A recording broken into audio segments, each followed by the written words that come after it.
Hello. इसमें complete करेंगे सभी ने अवज्ञा आंदोलन के प्रथम चरण का छत्तीसगढ़ में प्रभाव। सन 1929 के दौरान गांधी जी ने ब्रिटिश सरकार से 11 सूत्रीय मांग की, किंतु लॉर्ड इरविन के द्वारा इस मांग को अस्वीकार कर दिया गया।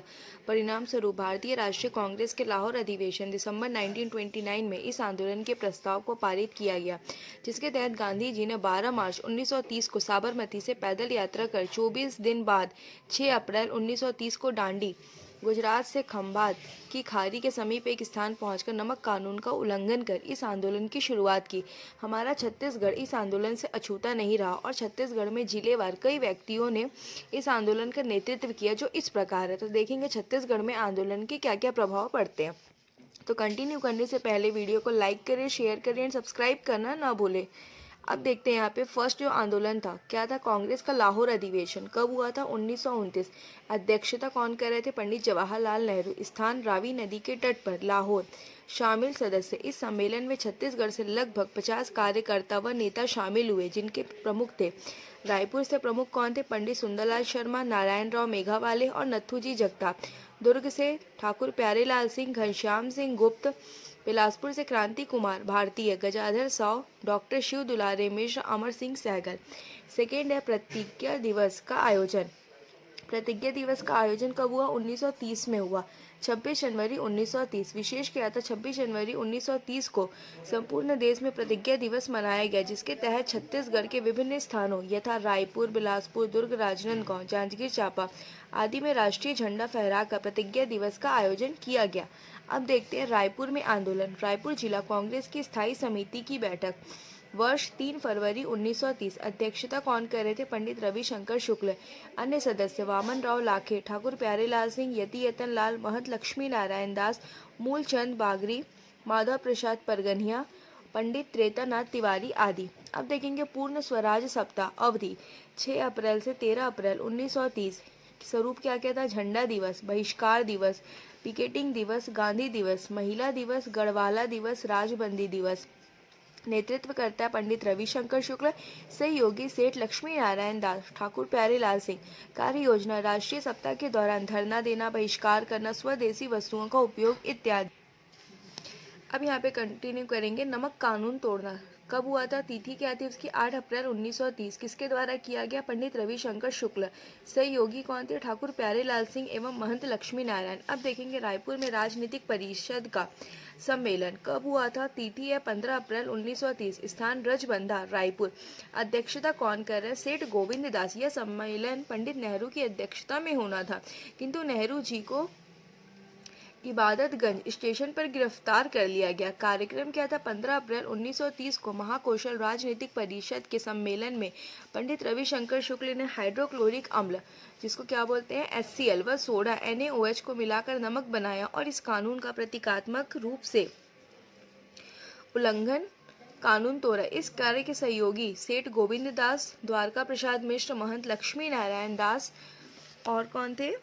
गयाचरण त्रिवेदी। नोट: यह सम्मेलन 13 अप्रैल 1930 को होना था, किंतु नेहरू जी की गिरफ्तारी के बाद 2 दिन विलंब से संपन्न हुआ। इस अधिवेशन के अंत में युद्ध समिति का गठन किया गया।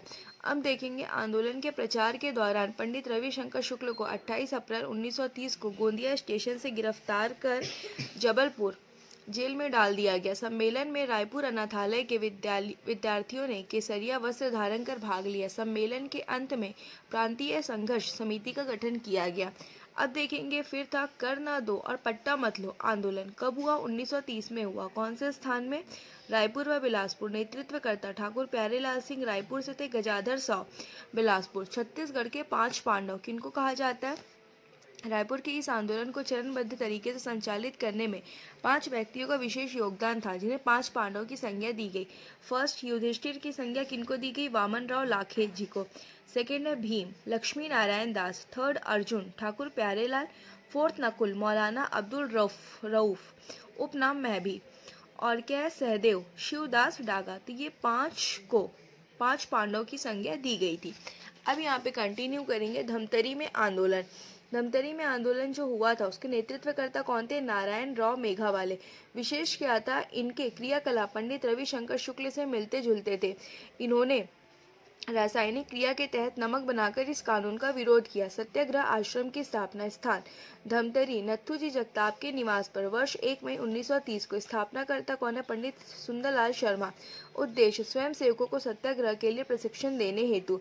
विशेष क्या है? 1 मई 1930 को नत्थूजी जगताप द्वारा धमतरी में सत्याग्रह आरंभ किया गया। अब देखेंगे बिलासपुर में आंदोलन।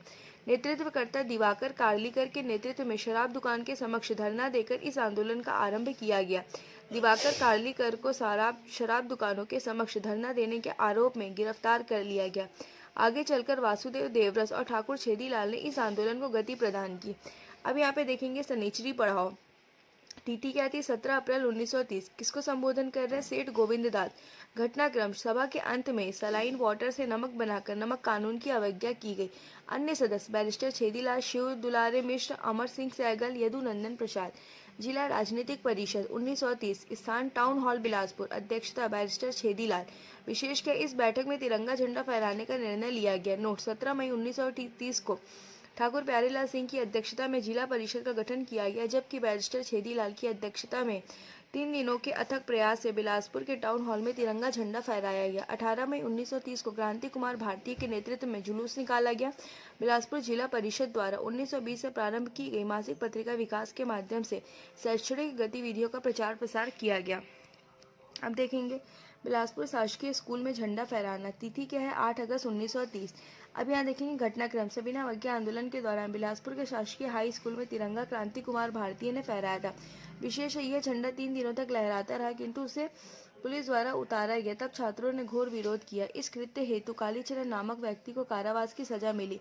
डॉक्टर शिव दुलारे मिश्र की अध्यक्षता में सभा का आयोजन कर पुलिस की आलोचना की गई। अब यहाँ पे देखेंगे क्या लिखा हुआ। बिलासपुर में वानर सेना का गठन कब किया गया? वर्ष 1930 में किया गया। किसके द्वारा? वासुदेव देवरस। नोट रायपुर वानर सेना का गठन 1932 में बलीराम आजाद संस्थापक व यति यतन लाल संचालक के द्वारा किया गया, जिसका प्रमुख क्षेत्र ब्राह्मण पारात रायपुर था। किंतु यह सेना सविनय अवज्ञा आंदोलन के द्वितीय चरण के दौरान गठित हुई थी, जबकि बिलासपुर की वानर सेना का गठन सविनय अवज्ञा आंदोलन के प्रथम चरण के दौरान हुआ था। अब यहाँ देखेंगे बिलासपुर में राष्ट्रीय सप्ताह अवधि क्या थी? तो 18 अगस्त से 23 अगस्त 1930। बिलासपुर में नमक कानून का उल्लंघन। सांकेतिक रूप से नमक बनाकर निम्नलिखित व्यक्तियों ने आंदोलन का नेतृत्व प्रदान किया। ठाकुर छेदीलाल, शिव दुलारे मिश्र, दिवाकर कार्लीकर, यदुनंदन प्रसाद श्रीवास्तव एवं अमर सिंह सहगल। मुंगेली में आंदोलन। आंदोलनकारी कौन है? राम गोपाल तिवारी, कालीचरण शुक्ल, गजाधर साव, बलदेव और मानिकलाल। मुंगेली में नमक बनाकर इस आंदोलन की शुरुआत की गई तथा मादक पदार्थों के दुकानों के समक्ष धरना दिया गया। राम गोपाल तिवारी एवं कालीचरण शुक्ल ने नाले के पानी एवं मिट्टी से नमक बनाकर कानून तोड़ा। अब देखेंगे दुर्ग में आंदोलन कब होता है? प्रारंभ 3 अगस्त 1930। आंदोलनकारी कौन है? नरसिंह प्रसाद अग्रवाल, रामचंद्र देशमुख, YCB तामस्कर एवं रत्नाकर झा। दुर्ग में नमक बनाकर इस आंदोलन की शुरुआत की गई। इस आंदोलन के दौरान दुर्ग में विद्यार्थी हित हेतु गंगाधर चौबे, चंद्रिका प्रसाद पांडे, गणेश प्रसाद सिंगरौल द्वारा विद्यार्थी कांग्रेस की स्थापना तथा कृषक हित हेतु उदय राम एवं नरसिंह प्रसाद अग्रवाल द्वारा किसान सभा का गठन किया गया। अब यहाँ देखेंगे किसान सभा का गठन कब किया गया? तो 1930 में गया। स्थान क्या है? दुर्ग। संस्थापक है नरसिंह प्रसाद अग्रवाल। उदयराम। विद्यार्थी कांग्रेस की स्थापना गठन कब हुआ? 1930। स्थान दुर्ग। संस्थापक गंगाधर प्रसाद चौबे, चंद्रिका प्रसाद पांडे और गणेश सिंगरौल। तो ये यहाँ पे कंप्लीट होता है। जो नेक्स्ट टॉपिक है उसको नेक्स्ट वीडियो में कवर करेंगे। तब तक के लिए थैंक्स फॉर वॉचिंग।